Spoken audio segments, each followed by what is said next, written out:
모두의 채용 톡톡 구독, 좋아요, 알림 설정 부탁드려요. 방대한 취업 빅데이터 속에서 핵심 정보를 전해드립니다. 취업 GPT 더빅스쿨의 이건 강사님과 함께합니다. 어서 오세요, 쌤. 안녕하세요. 네, 쌤 오늘 취업 GPT 어떤 주제를 갖고 오셨을지 궁금합니다. 네, 오늘 주제는요. 네. 바로 증권형 토큰을 한번 이야기해 보려고 합니다.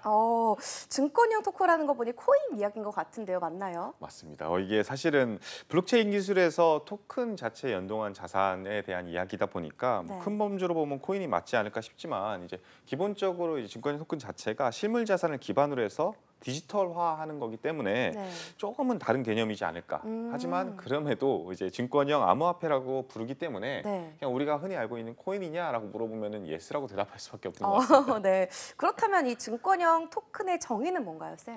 이 분장 원장 기술, 이제 블록체인 기술에다가 네. 이 자본시장법상 증권, 이 증권이라고 하면 주식이라든지 네. 부동산이라든지 채권이라든지 뭐 여러 가지 것들이 있잖아요. 네. 이것들을 디지털화한 것을 의미하고요.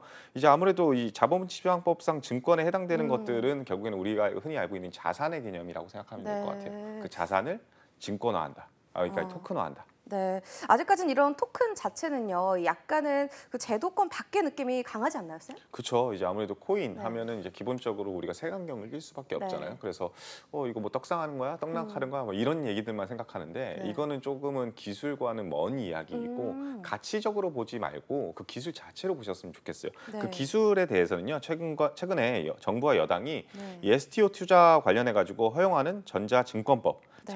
자본시장법 개정안을 내놓으면서요, 제도권 편입이 지금 가시화되고 있는 상황입니다. 그래서 실제로 금융당국이 부동산, 미술품, 음악 저작권 등 다양한 자산을 토큰화할 수 있는 토큰 증권의 발행, 유통 체계를 다룬 가이드라인을 제공을 했어요. 그렇기 그래요? 때문에 네. 이 가이드라인을 토대로 해서 많은 기업들이 이제 참여의 의사를 밝히고 있는 상황인 거죠. 이 가이드라인 내용도 궁금한데요, 쌤. 좀 알려주실까요? 네, 가이드라인 내용 같은 거는 네. 내용에 따르면 증권화 토큰에 있어 증권형 토큰에 대한 네. 이야기를 하고 있는데 이거를 토큰 증권으로 명확히 명칭을 하겠다. 그러니까 지금 우리가 증권형 토큰, 증권형 토큰 하니까 코인 아니에요? 이런 얘기가 네, 나오잖아요. 맞아요. 그러니까 이제 그거에 혼동을 주지 않겠다. 이거는 명확하게 토큰 증권이다. 그러니까 증권에다가 표현을 좀 정점을 찍은 거죠. 네. 그래서 증권의 새로운 발행 형태이자 자본시장법상 제도권 규율 대상이라는 점을 네. 좀 명확히 했다라고 평가를 할 수 있고요. 네. 그러면서 이제 토큰 증권은 계약을 담는 그릇이고 네. 그릇에 담기는 음식이 실제 내용의 투자의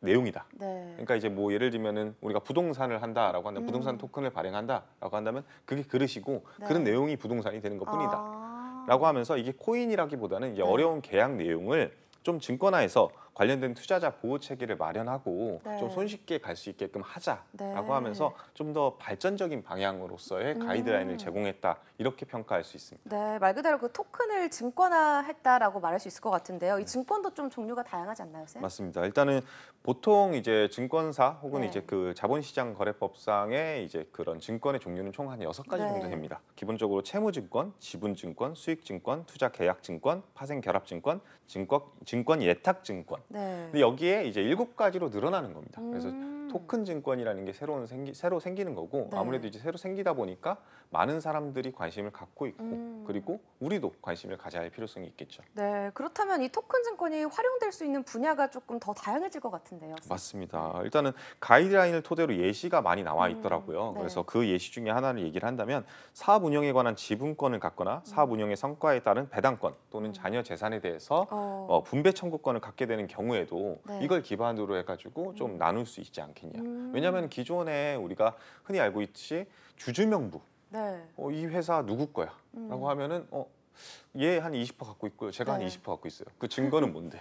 주주명부요. 네. 이 정도 수준이고 그나마 좀 그게 현실화된 게 사실은 네. 이제 그런 우리 한국거래소에서 거래하는 주식거래인데 네. 그거는 또 나중에 또 청구하거나 청산할 때 우리 소비자들 입장에서는 또 접근하기가 굉장히 어렵잖아요. 정리매매를 한다 네. 그러면은 보통 휴지 조각 되는 거 아니냐라는 평가를 하듯이 그런 것들의 좀 문제점들을 해소할 수 있지 않냐라는 부분들도 있는 거고요. 네. 발행인이 투자자한테 사업 성과에 따라서 발생한 수익을 귀속시키는 경우, 그러니까 네. 말 그대로 이제 우리가 이만큼 돈 벌었어. 근데 너 지분이 몇 %네?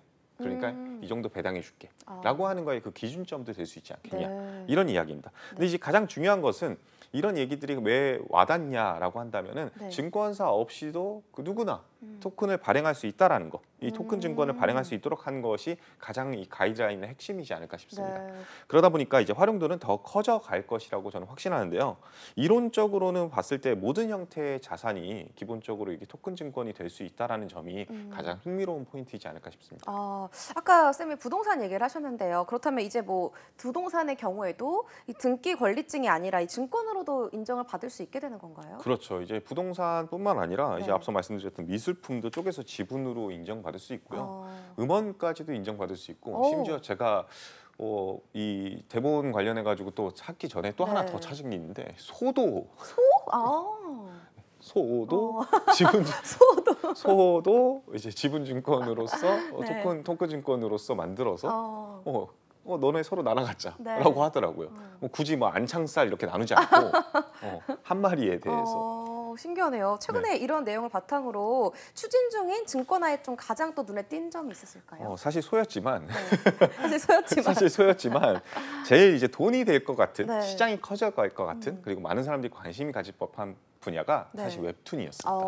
그래서 하나증권에서 웹툰홀과 MOU를 체결하고 웹툰에도 이 조각 투자를 할 수 있게끔 하는 길을 마련했다라고 하더라고요. 네. 그래서 이 웹툰이 최근에 이제 모 OTT에서 네. 막 이렇게 움직임 뭐 이런 것들도 사실은 그 웹툰 기반으로 그쵸. 엄청 원작으로 많죠, 지금. 네. 그렇죠. 그러다 보니까 우와 저거는 돈이 얼마나 될까 막 이런 생각을 많이 할 수 맞아요. 있잖아요. 그러다 보니까 이런 웹툰을 기반으로 한 영화나 드라마가 흥행하는 점에 따라서 많은 사람들이 관심을 갖는 거이기 때문에 이것들에도 미리미리 이거 웹툰 너무 재밌게 보는데 이거 미리 좀 투자해 놓으면은 나중에 드라마 나오면 네. 대박 나는 거 아니야? 약간 이런 생각으로 접근할 수가 있겠죠. 그래서 미리미리 투자할 수 있게 만드는 요소가 네. 되고 오히려 이게 또 다른 하나의 문화로서 성장할 가능성이 굉장히 커져가고 있는 상황인 거죠. 그렇네요. 쌤 말씀대로 이 웹툰의 조각 투자라고 하면 저뿐만 아니라 너무 끌릴 것 같은데 모든 사람들이 이렇게 맞습니다. 구매가 당기는 사람들 너무 많겠죠? 그렇죠. 이제 그거 한 증권사에서 실제로 이 시장의 규모를 한번 이제 전망해 봤는데 네.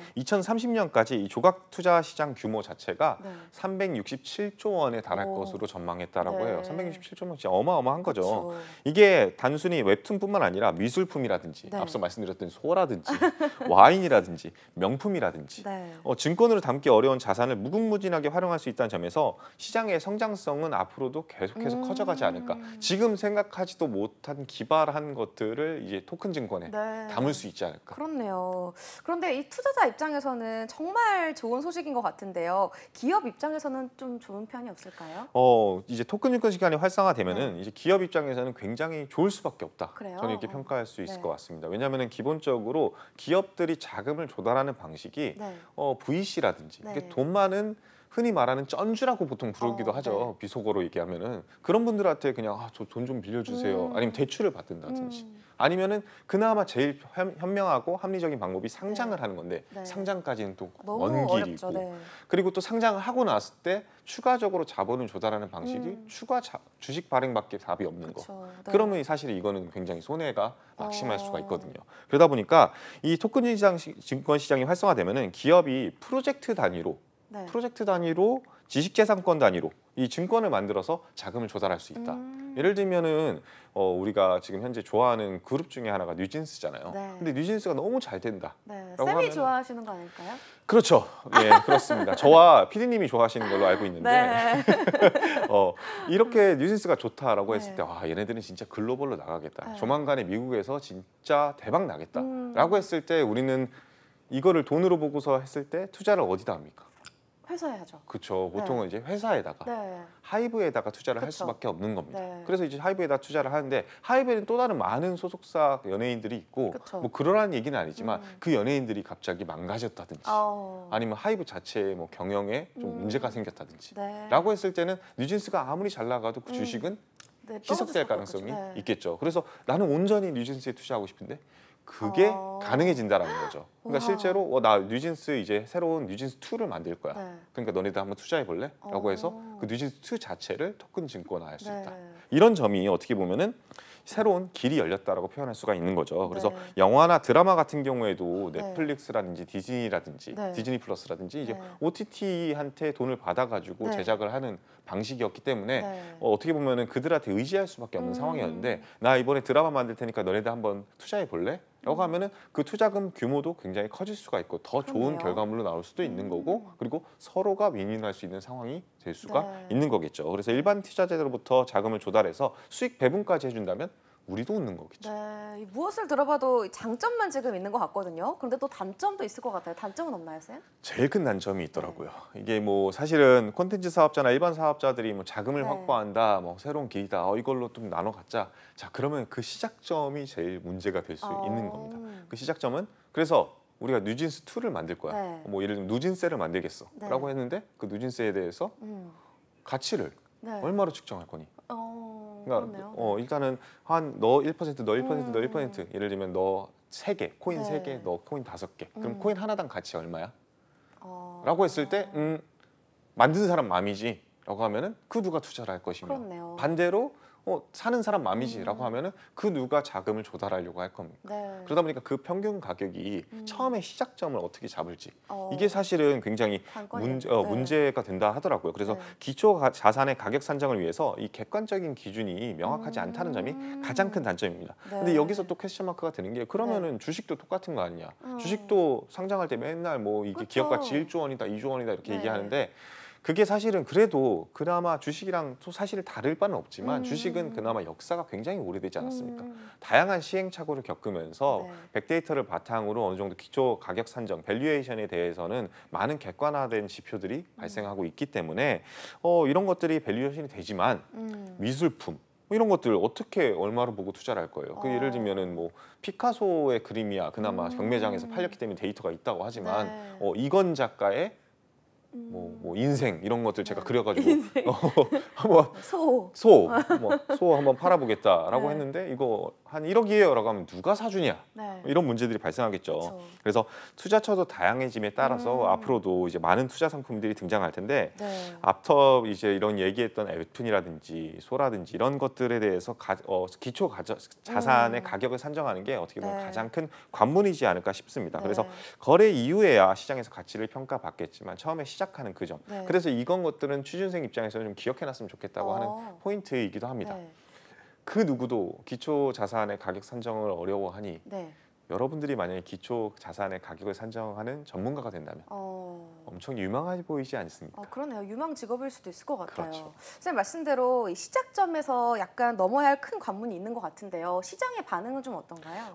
일단은 그럼에도 불구하고 뭐 네. 기초 자산 가격 이제 천천히 인재가 나올 거고 우리 객관화된 지표 나오지 않겠냐. 일단 빨리 발빠르게 대응해야 되지 않겠냐. 이게 사실은 먹거리인 게 보이니까 많은 네. 기업들이 투자를 할 수밖에 없습니다. 그래서 특히 이제 기본적으로 증권이라는 그 개념이 접근이 됐기 때문에 네. 금융권에서 더더욱 구미가 당길 수밖에 없습니다. 그래서 이와 관련해서 토큰 증권 협의체들이 우후죽순 생겨나고 있습니다. 네. 뭐 올 초부터 이달까지 구성을 마친 협의체들 리스트를 보니까요. 뭐 한국투자증권, 카카오뱅크, 인터넷 뱅크가 모인 한국투자, ST프렌즈라는 곳도 생겼고요. 미래에셋증권, 하나금융그룹, SK텔레콤의 협의체인 넥스트파이낸스 이니셔티브, 그리고 SK증권, 삼성증권, 우리은행이 모인 파이낸스 3.0 파트너스, 그리고 NH투자증권, K뱅크 등의 STO 비전그룹, 그리고 KB증권 주도의 ST오너스, 그리고 신한투자증권 중심의 ST얼라이언스, 신한 우리 기업 농협 수협 전북은행과 조각투자기업 6곳이 모인 은행권 STO 컨소시엄까지 굉장히 다양한 곳에서 그러네요. 협의체들 이제 말 그대로 가이드라인이 나왔으니까 우리도 한번 공격적으로 한번 해보자. 근데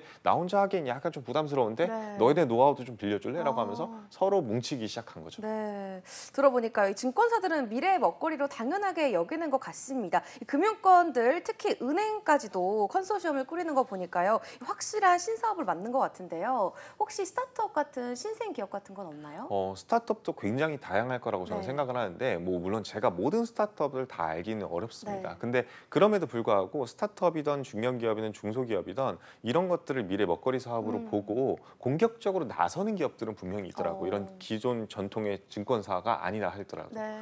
근데 그런 것들을 어떻게 그럼 판단할 수 있냐? 제일 좋은 방법은 이제 금융권에서 가이드라인을 제공했잖아요. 네. 그럼 그 가이드라인에 따라서 그럼 우리 한번 해볼래?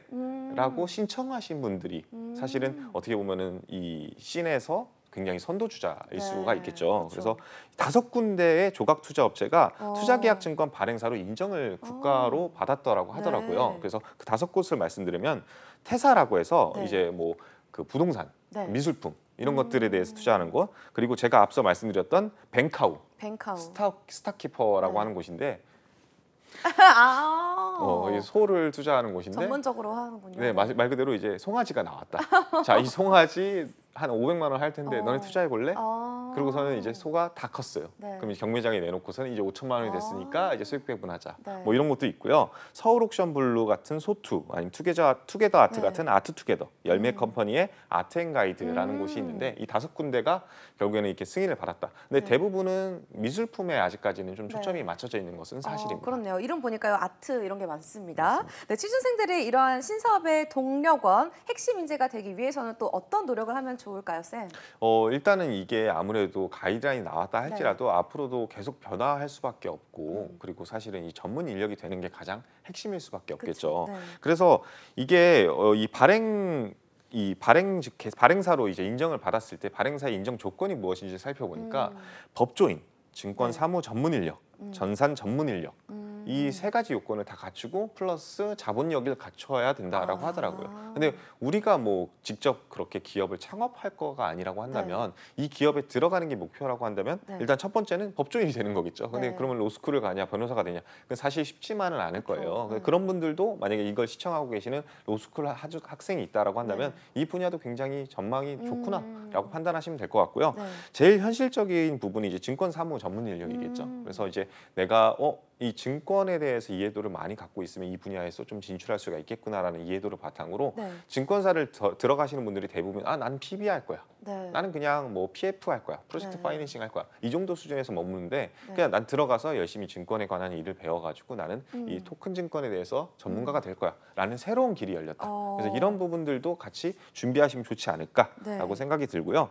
그리고 이것뿐만 아니라 이렇게 발행된 토큰 증권을 사고 팔 수 있는 장외거래 중개업 인가도 신설이 됐다라고 하더라고요. 그러니까 말 그대로 이제 이런 한국 거래소뿐만 아니라 우리가 흔히 알고 있는 코인을 사고 파는 그런 거래소처럼 이런 토큰 증권을 사고 파는 거래소도 만들어질 수 있게끔 되어 있습니다. 그래서 그리고 또 이제 한국예탁결제원 같은 경우에는 이 토큰들의 심사 관리 기관이 될 것이다. 그러면 크게 세 분야의 새로운 출구, 미래 먹거리 그리고 취준생들이 취업할 만한 기관이 생긴 거죠. 발행하는 곳, 그리고 그걸 거래하는 곳, 그거를 관리 감독하는 곳.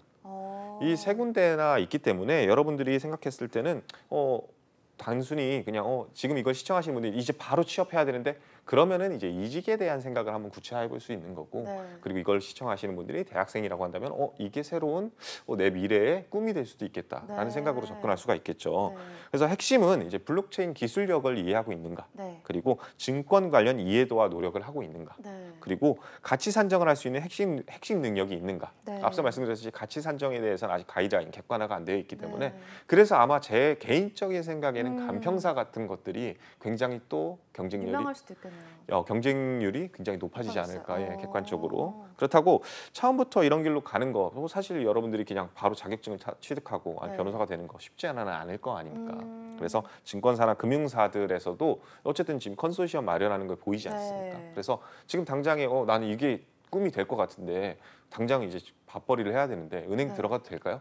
은행 안에도 지금 컨소시엄이 생기는 걸 보시지 않았습니다. 네. 그래서 은행에 취업하는 것도 당연히 여러분들의 커리어 레벨을 디벨롭할 수 있는 어떻게 네. 보면 좋은 길이 될 수 있고요. 네. 그리고 또 금융 IT도 마찬가지입니다. 금융 IT사들도 결국에는 그런 것들을 바탕으로 이런 것들을 진시적으로 진행하고 있기 때문에 내가 IT 전략이라든지 기획 일을 하고 싶다라고 하시면은 그냥 단순히 소프트웨어 직군으로 취업을 하거나 SI 기업에 들어가는 것뿐만 아니라 네. 이런 금융회사들의 IT 인력으로 들어갔다가 이거 능력을 바탕으로 이 토큰 증권으로 넘어가는 것도 어떻게 보면 하나의 방법이 되지 않을까 싶습니다. 네. 그래서 이런 다양한 경험들이 쌓이고 나면은 자연스럽게 이 분야의 핵심 인재가 될 수 있지 않을까. 네. 그래서 차근차근 내가 디벨롭할 수 있는 단계라든지 어떻게 보면 인생의 계획서 같은 것들을 한번 네. 디벨롭해 보시면은 시장을 조사하심과 더불어서 내가 앞으로 나아갈 길 이 어떤 건지 좀 더 구체화할 수 있지 않을까 싶습니다. 네, 이렇게 가까운 미래보다 약간 먼 미래까지 좀 생각을 해가지고 이 지금 은행권까지도 컨소시엄을 꾸리고 있으니까요. 좀 이런 염두에 두고